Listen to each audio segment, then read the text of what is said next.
মানুষ বড়ই বিচিত্র প্রাণী।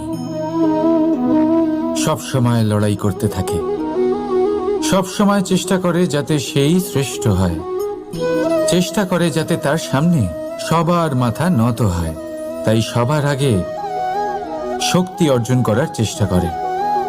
সে শক্তি অর্জন করেও নেয়, আর তারপর ভয় দেখিয়ে সবাইকে নিজের সামনে নত করে। কিন্তু একটা গুরুত্বপূর্ণ কথা ভুলে যায়, বুঝতেই পারে না। দেখুন, আমি আপনাকে একটা উদাহরণ দিই। আপনি নিশ্চয়ই বৃক্ষ এবং তার ডালপালা দেখেছেন, যা ফলের ভারে নিচু হয়ে যায়। ফল পড়ে গেলে আবার সে উঠে যায়, তারপর আরও একটা ফল হয়, সেটাও পড়ে গেলে আবার উঠে যায়। সর্বদা নত থাকে না। কখনো হাঁটতে গিয়ে আপনি নিশ্চয়ই দেখে থাকবেন যে আপনার পা কোনো ফুলের ওপরে পড়লে তা নত হয়ে যায়,